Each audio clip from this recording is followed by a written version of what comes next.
as a Gen Zer and someone who plays all these new games, I have to admit, the old classics are definitely fun too. Yeah, they're not as fancy and graphically intensive as something like Cyberpunk 2077.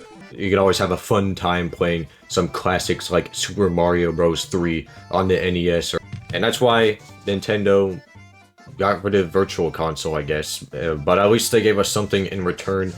Nintendo Switch Online. Now, this is pretty controversial because it's a subscription-based system. They kind of took away all of your games you already bought. But whatever you think of it, I bought the Nintendo Switch Online SNES controller. And this thing cost me, what was it, like 40 or 50 bucks on the Nintendo shop. Now, just for information, you do need Nintendo Switch Online to be able to purchase this thing. I will get more into the specs and everything later on in the video, so let's just talk about the controller itself. I guess first we'll start off with the box. I do like the box, kind of basic, but I like how you can see the controller from inside, so if you want to have it on display, which I'm sure a lot of collectors and retro gamers will probably do in their fancy little setups on their videos. Not me, man. I got literally my bedroom in the background. As for the back, we got some instructions for all the grandma and grandpas out there who don't know how to pair a Bluetooth controller, so that's good for Nintendo. They know their audience. Opening up the box, you don't really get too many peripherals because, again, it's just a wireless controller. But we do have a USB-C cord. It's pretty quick and easy. Just there. Now for the controller. This is actually a very nice controller. I gotta say that it's great. Of course, I didn't grow up with the SNES because I'm only 17. I mean, people think I'm like in my 20s. I'm not. I'm 17. But this controller is a very nice feeling controller. I like the dog bone feel to it. It feels very high quality. And the included battery with it makes it feel kind of heavy, which maybe not everyone's thing, but I like some heft to my controller. It makes it feel high quality, unlike some of the cheaper third-party controllers. I don't know, it just feels like a bag of feathers, honestly. And as for the actual controller, it's literally just an SNES controller with a few quirks, so just keep watching. But the buttons,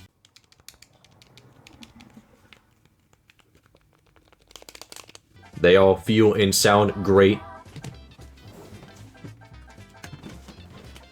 Borrowing this from my parents, here is an actual SNES controller. I got the actual console over there, but I do gotta say that, I don't know, it feels more, like this one kind of has a matte finish on it. I don't know what about it, but it just feels like, I don't know, new. And this thing feels kind of, I don't know, feels more plasticky, I guess. If anything, this one feels more high quality than the actual original. And of course, this thing is like 30 years old. It's, I mean, definitely older than I am, so, you know, maybe something a bit more modern like this would be better for all the casual gamers out there. I'm sure there's going to be people out here saying that this controller is better in every single way, and I'm not here to argue with you. That they both have their perks. But do you know what seems more similar to this SNES controller than the official SNES controller?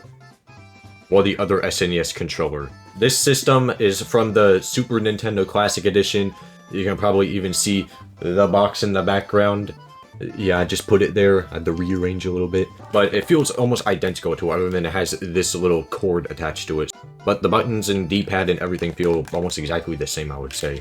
Now, enough yapping about what I think of the controller. No one cares what I think about this little thing. Let's talk some specs. Let's be nerds. So let me put on my nerd glasses right now and start speaking some specs to you. Alright, so obviously works with Nintendo Switch, and since it is Bluetooth, it should work with any Bluetooth device, so yeah, I would assume that. If I don't know what you would use it for, since it only has like 10 buttons on it. I mean, maybe PC emulators and stuff like that. It does have a battery, 200 milliamps, which I am no battery expert, but taking the fact that my watch right here only has a 300 milliamp battery, I'm assuming that this controller does pack a pretty hefty battery inside of it. And of course, USB-C for charging. Great, since Nintendo's like making everything USB-C instead of like the Nintendo DS and 3DS where we have like 10,000 different chargers for them. And it also does, probably my favorite part, is these two little buttons you probably saw earlier in the video.